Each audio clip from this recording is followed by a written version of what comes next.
You can move, you can move. हट, gap दे दीजिए मुझे, थोड़ा जगह बना दीजिए.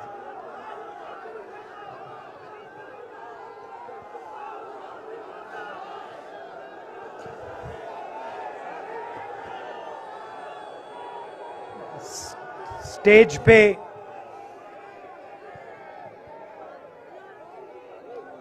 वरिष्ठ नेता, कांग्रेस पार्टी के वरिष्ठ नेता, विपक्षी दल के वरिष्ठ नेता, हमारे प्यारे कार्यकर्ता,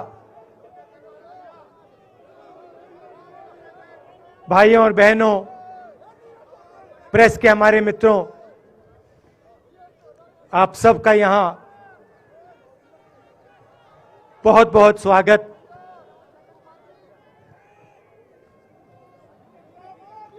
आप आज यहां बर्फ में खड़े हैं, मगर आप में से किसी को सर्दी नहीं लग रही है. आप बारिश में खड़े हुए, कोई भीगा नहीं. गर्मी में आपको गर्मी नहीं लगी, सर्दी में आपको सर्दी नहीं लग रही है, क्योंकि देश की शक्ति आपके साथ है.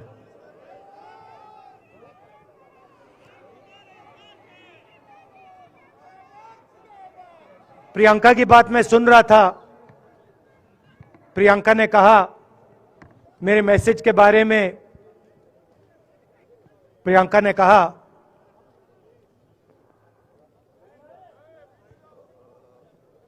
नॉर्मली होता नहीं है, मगर मेरे आंख में आंसू आए.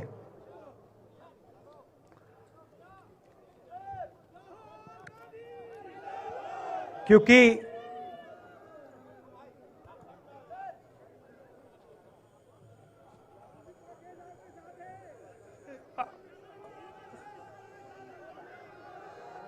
मैं कन्याकुमारी से चला, शुरुआत की और पूरे देश में हम पैदल चले. मैं सच बताऊं, आपको अजीब लगेगा, मगर मैं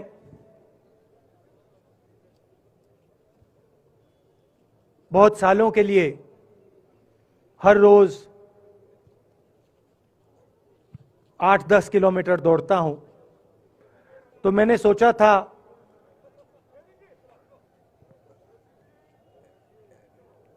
देश कन्याकुमारी से कश्मीर चलने में इतनी मुश्किल नहीं होगी.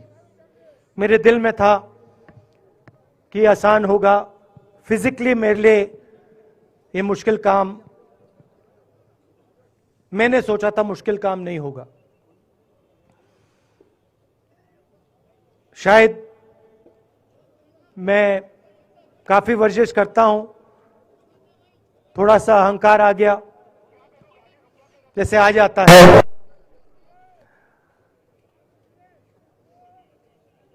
मगर फिर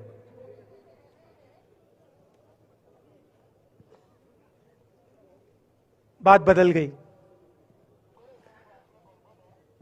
जब मैं छोटा था,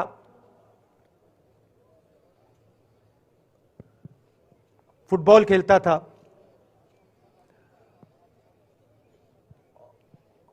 और कॉलेज में जब मैं फुटबॉल खेल रहा था, एक बार मुझे बहुत जोरों से घुटने में इंजरी हुई थी.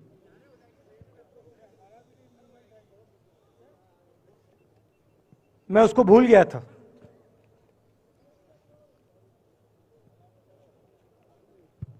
घुटने में दर्द नहीं होता था, भूल गया था उसको. दर्द गायब हो गया था. मगर कन्याकुमारी से 5-7 दिन बाद घुटने में प्रॉब्लम आई, और जबरदस्त प्रॉब्लम आई. पूरा अहंकार उतर गया और मैं सोचने लगा क्या मैं ये जो 3,500 किलोमीटर हैं, क्या मैं इनको चल पाऊंगा या नहीं। तो जो मैंने सोचा था आसान काम होगा, वो काफी मुश्किल हो गया। मगर फिर मैंने किसी ना किसी तरीके से ये काम पूरा कर दिया। बहुत कुछ सीखने को मिला, बहुत कुछ सीखने को मिला।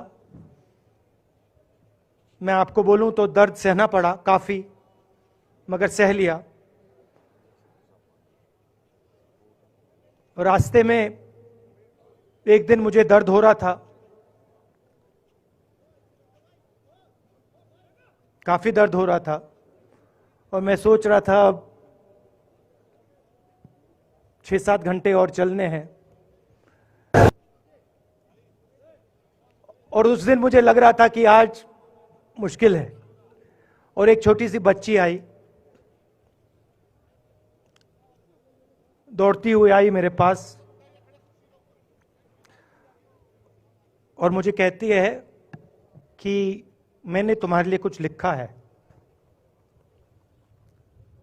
मगर तुम अभी मत पढ़ो, इसको बाद में पढ़ना।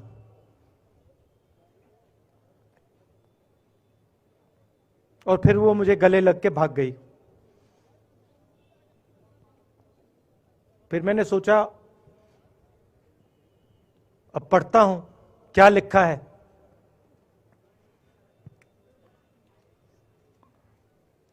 तो उसने लिखा था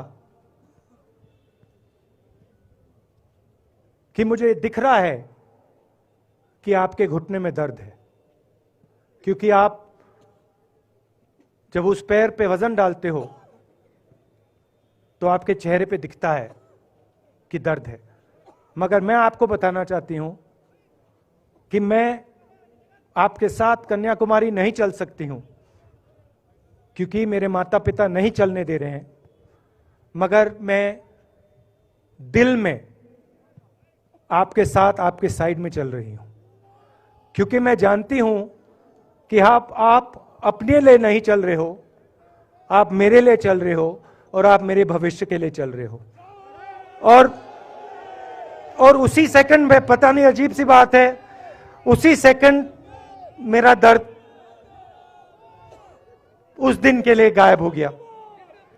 दूसरी बात, मैं चल रहा था और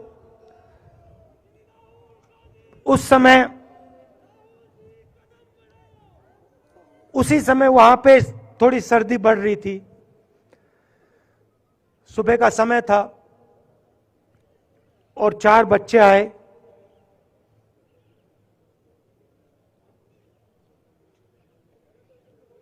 पता नहीं कहना चाहिए या नहीं।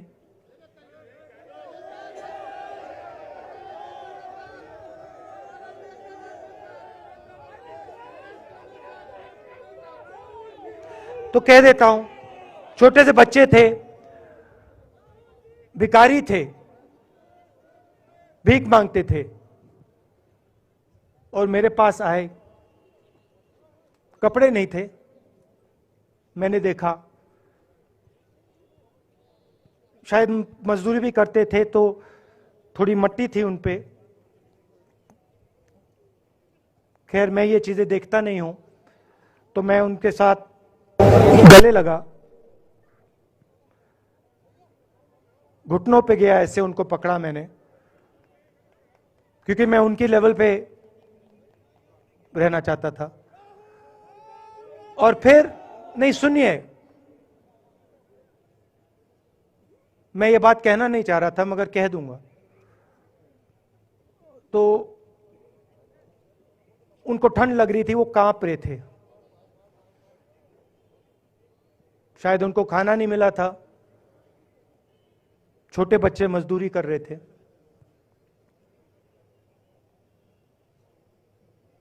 तो मैंने सोचा कि अब अगर ये स्वेटर नहीं पहनते हैं, अगर ये जैकेट नहीं पहन रहे हैं, तो मुझे भी नहीं पहनना चाहिए। मगर मैं झिझका क्यों आपको बताना चाहता हूं, मैं झिझका क्यों आपको बताना चाहता हूं। जब मैंने ये खत्म किया, मैं चल रहा था, तो हमारे साथ एक व्यक्ति थे। उन्होंने मुझे मेरे कान में बोला, राहुल जी, ये बच्चे गंदे हैं, इनके पास आपको ऐसे जाना नहीं चाहिए। तो मैंने उनसे कहा, वो आपसे और मुझसे दोनों से साफ हैं।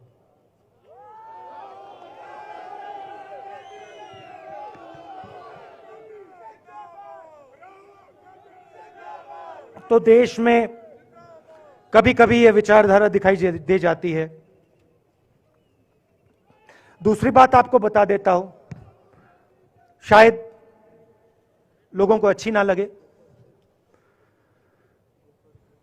जब मैं चल रहा था, आपने देखा होगा कि बहुत सारी महिलाएं रो रही थी। आपने देखा? आपको मालूम है क्यों रो रही थी? नहीं, उसमें से बहुत सारी महिलाएं इमोशनल थी, मुझसे मिलकर रो रही थी। मगर उसमें बहुत सारी ऐसी भी महिलाएं थी जिन्होंने मुझे बोला कि उनके साथ बलात्कार हुआ है, उनको किसी ने मोलेस्ट किया है, उनके किसी रिश्तेदार ने उनको मोलेस्ट किया है।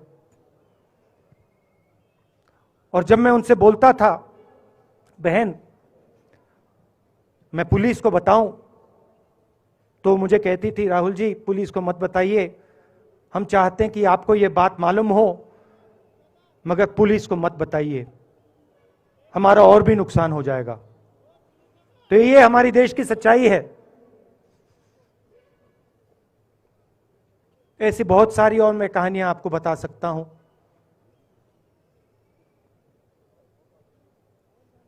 तो फिर मैं कश्मीर की ओर आ रहा था और मैं सोच रहा था कि इसी रास्ते पे मैं नीचे से ऊपर जा रहा हूं। मैं सोच रहा था कि इसी रास्ते से सालों पहले मेरे रिश्तेदार नीचे से ऊपर आए, सॉरी ऊपर से नीचे आए, कश्मीर से इलाहाबाद गंगा की ओर गए।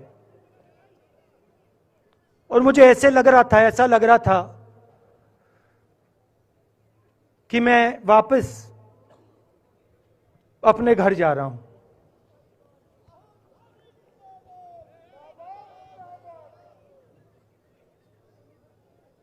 घर मेरे लिए,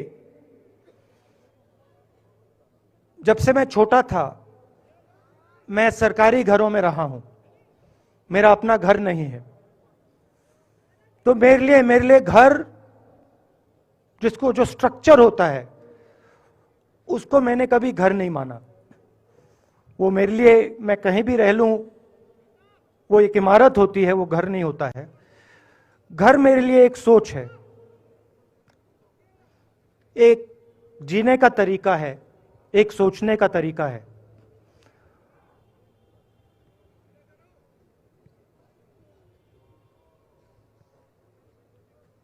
और यहां पे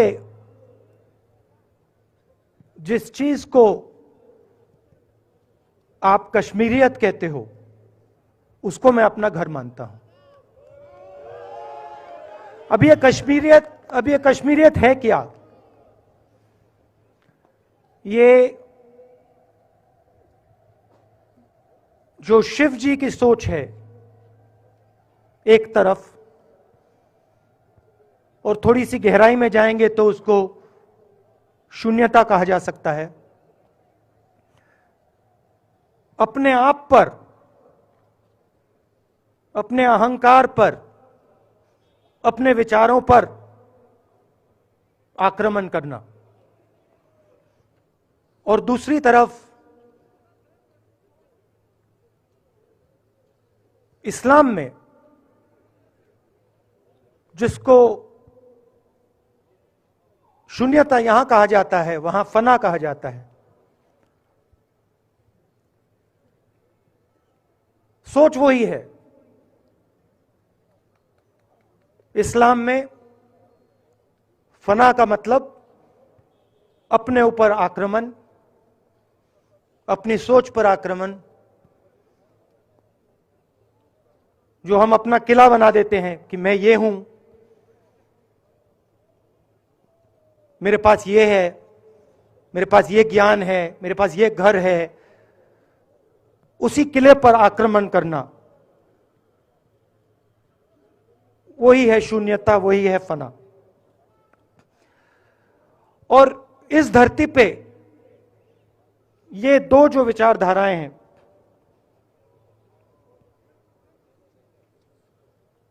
इनका एक बहुत गहरा रिश्ता है और ये सालों से रिश्ता है, जिसको हम कश्मीरियत कहते हैं। यही सोच बाकी स्टेट्स में भी है। गांधी जी वैष्णव जनतों की बात करते थे, जिसको हम यहां शून्यता, फना कहते हैं, उसको गुजरात में वैष्णव जनतो कहा जाता है।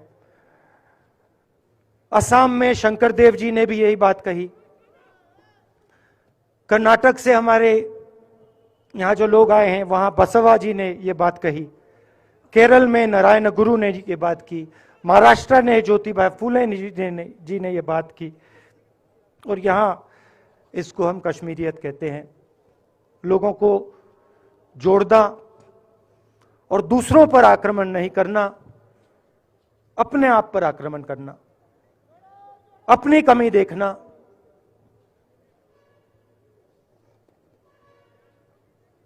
मैंने आपको कहा कि मेरा परिवार कश्मीर से गंगा की ओर गया था। इलाहाबाद संगम के बिल्कुल किनारे वहां पास में हमारा घर है।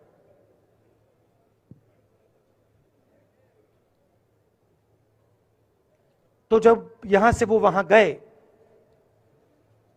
उन्होंने कश्मीरियत की जो सोच थी उसको गंगा में डाला था। गंगा में ले गए उस सोच को और उत्तर प्रदेश में उस सोच को फैलाया था, जिसको उत्तर प्रदेश में गंगा जमुना तहजीब कहा जाता है।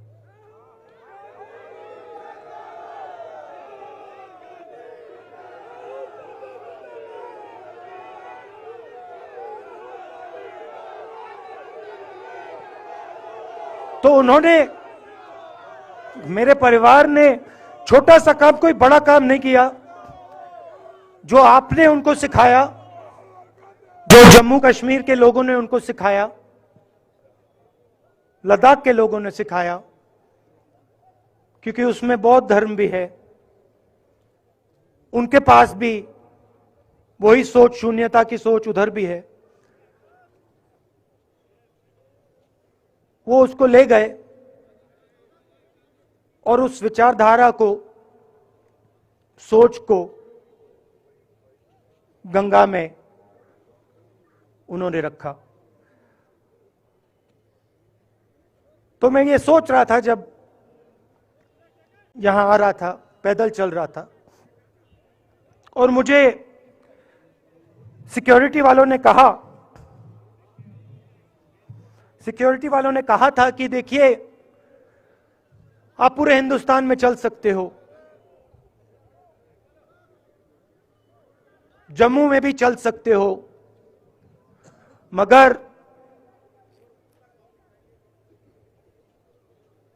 आखिरी जो 4 दिन हैं कश्मीर में, आपको गाड़ी से जाना चाहिए।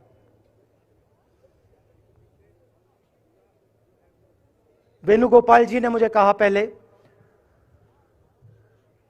और जो ऑर्गेनाइज कर रहे थे उन्होंने कहा। 3-4 दिन पहले एडमिनिस्ट्रेशन ने कहा कि देखिए, शायद डराने के लिए, कि देखिए अगर आप पैदल चलेंगे तो आपके ऊपर ग्रेनेड फेंका जाएगा।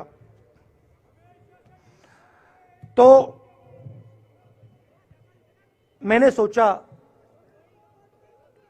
नहीं सुनिए, मैंने सोचा कि ऐसे करते हैं,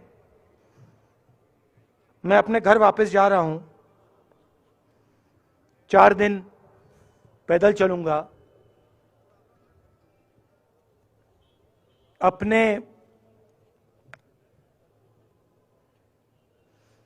घर के जो लोग हैं उनके बीच में चलूंगा। और मैंने सोचा कि जो मुझसे नफरत करते हैं उनको क्यों ना मैं एक मौका दूं कि मेरी सफेद शर्ट का रंग बदल दें, लाल कर दें।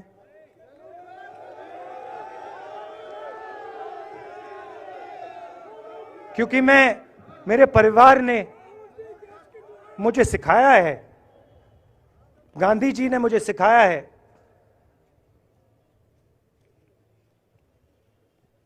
कि अगर जीना है तो डरे बिना जीना है, नहीं तो जीना नहीं है। तो मैंने मौका दिया, मैंने कहा मैं 4 दिन चलूंगा, बदल दो टी शर्ट का रंग, लाल कर दो, देखी जाएगी। मगर जो मैंने सोचा था वही हुआ।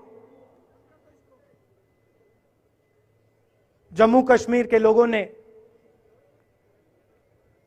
मुझे हैंड ग्रेनेड नहीं दिया, अपने दिल खोलकर प्यार दिया, गले लगे।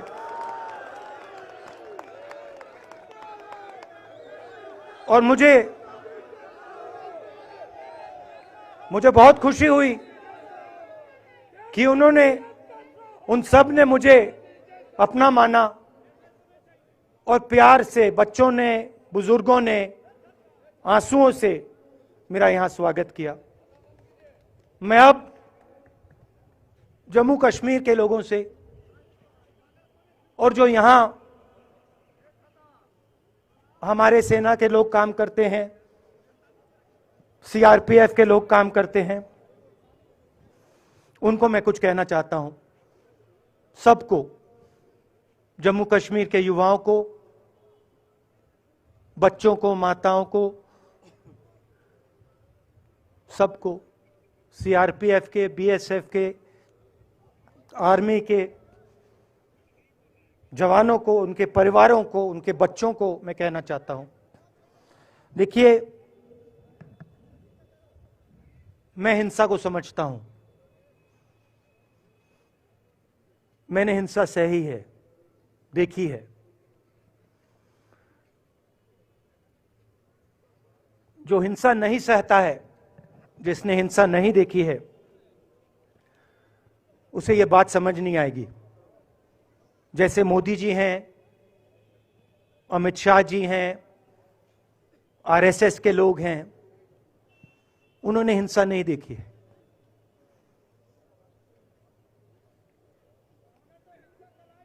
डरते हैं, नहीं डरते हैं, देखिए डरते हैं।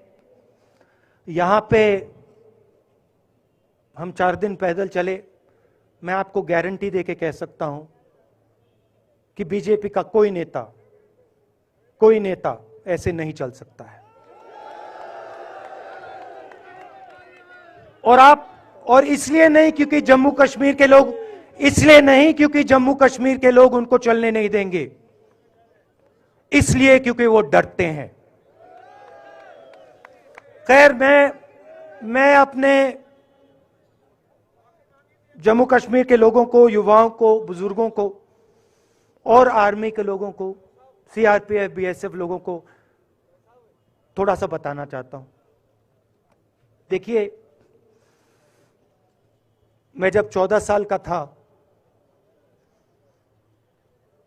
स्कूल में था, सुबह ज्योग्राफी की क्लास में था, मैं पढ़ रहा था, सामने बैठा था और मेरी एक टीचर आई, अंदर आई और उसने कहा राहुल तुम्हें प्रिंसिपल बुला रहा है। मैं बदमाश था, बहुत बदमाश था जब छोटा था। बहन से पूछ सकते हो क्या क्या करता था मैं, अभी भी करता हूं।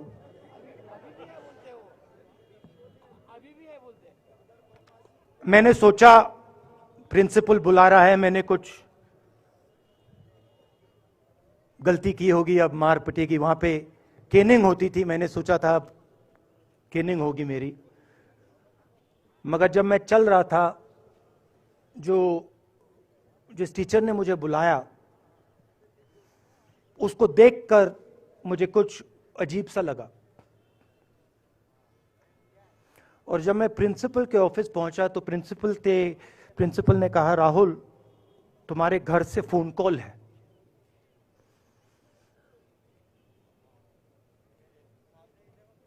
और जब मैंने उसके शब्द सुने मुझे पता लग गया कुछ गलत हो गया है। मेरे पैर कांपे और मैंने जैसे फोन अपने कान पे लगाया तो मेरे मां के साथ एक औरत काम करती है, वो चिल्ला रही थी राहुल दादी को गोली मार दी, दादी को गोली मार दी, दादी को गोली मार दी। 14 साल का था।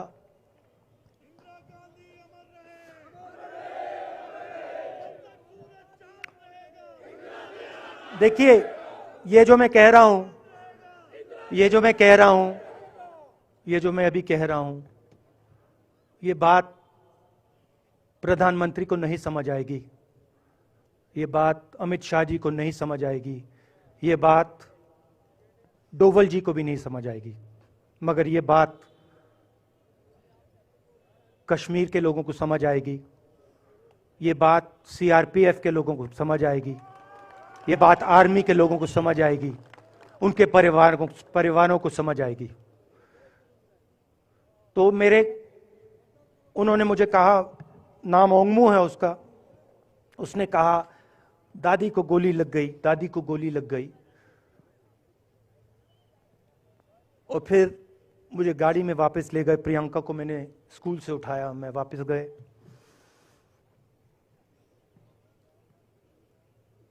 और फिर मैंने वो जगह देखी जहां मेरी दादी का खून था।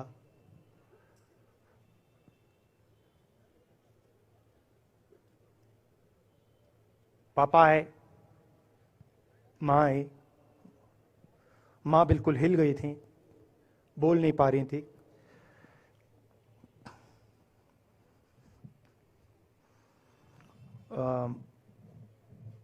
हाँ,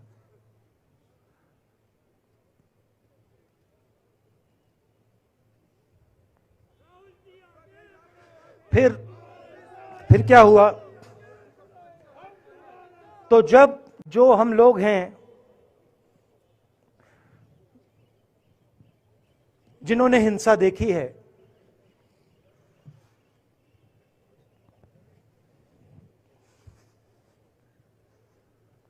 ये जो है ना, इसको हम बिल्कुल दूसरी तरीके से देखते हैं। ये आप सबके लिए टेलीफोन है, ये हमारे लिए सिर्फ टेलीफोन नहीं है।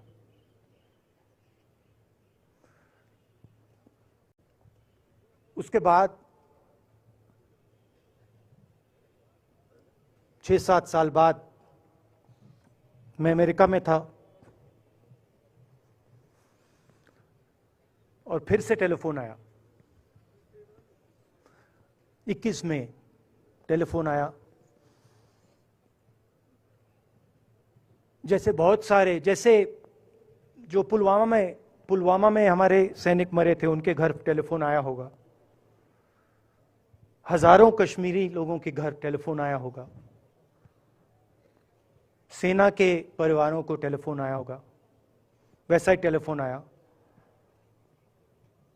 पिता के एक दोस्त थे, उन्होंने मुझे फोन किया और कहा राहुल बुरी खबर है। मैंने उनसे कहा मैं जानता हूं, पापा मर गए। कहते हैं हाँ। मैंने कहा धन्यवाद, फोन रख दिया। तो मेरा कहना है जो हिंसा करवाता है, जैसे मोदी जी हैं, अमित शाह जी हैं, अजीत डोवल जी हैं, आरएसएस के लोग हैं, वो इस बात को समझ नहीं सकते हैं, वो दर्द को समझ नहीं सकते हैं। हम समझ सकते हैं। पुलवामा के जो सैनिक थे, उनके बच्चों के दिल में क्या हुआ मैं जानता हूं। मेरे दिल में वही हुआ है जो यहां पे कश्मीर में लोग मरते हैं, उनके दिल में क्या होता है। जो फोन कॉल आता है, क्या लगता है, वो मैं समझता हूं, मेरी बहन समझती है। तो कल किसी जर्नलिस्ट ने मुझसे पूछा यात्रा का क्या लक्ष्य है।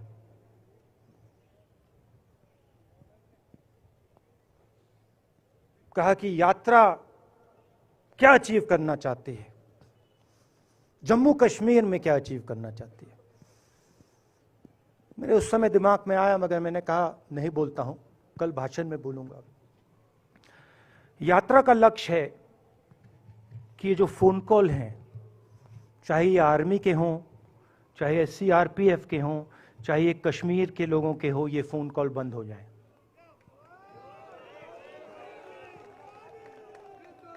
कि ये फोन कॉल किसी बच्चे को, किसी मां को, किसी बेटे को ना लेना पड़े।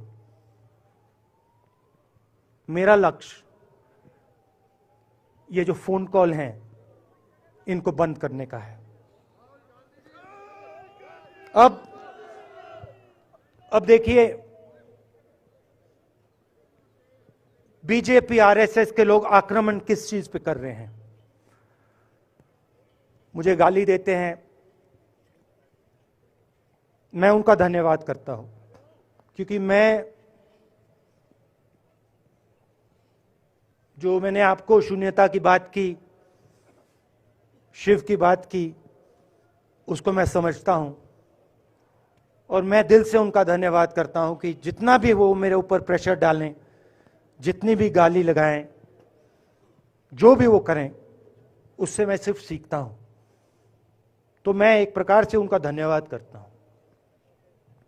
मगर जो मैंने आपको बात बोली पहले, चाहे वो कश्मीरियत है, चाहे वो वैष्णव जनतो है, चाहे वो शंकर देव जी हैं, बसवा हैं, नारायण गुरु हैं, तिरुवल्लुवर हैं, जो तमिलनाडु के बड़े पोएट हैं, फूले जी हैं, और जो कश्मीरियत हैं, ये इस विचारधारा पे आक्रमण कर रहे हैं। और ये जो विचारधाराएं हैं, ये इस देश की नींव है, इस देश की फाउंडेशन है। और आपने जो किया, जो यात्रियों ने किया, हम सब ने किया, इस विचारधारा की रक्षा के लिए किया है। मैंने ये काम अपने लिए नहीं किया, मैं ऐसा काम अपने लिए कभी कर ही नहीं सकता हूं। मैंने ये काम हमारे कांग्रेसी मित्रों को ये अच्छा ना लगे, मगर मैंने ये काम कांग्रेस पार्टी के लिए भी नहीं किया है। मैंने ये काम, और हम सब ने ये काम हिंदुस्तान की जनता के लिए किया है। और हमारी कोशिश है कि जो विचारधारा इस देश की नींव को तोड़ने की कोशिश कर रही है, जो विचारधारा इस देश की नींव को तोड़ने की कोशिश कर रही है, उसके खिलाफ हम खड़े हों, मिलकर खड़े हों, नफरत से नहीं, क्योंकि वो हमारा तरीका नहीं है, मोहब्बत से खड़े हों। मैं जानता हूं कि अगर हम मोहब्बत से खड़े होंगे, प्यार से बात रखेंगे, तो हमें सफलता मिलेगी। और उनकी जो विचारधारा है, उसको हम सिर्फ हराएंगे नहीं, मगर उस विचारधारा को हम उनके दिलों से निकाल देंगे।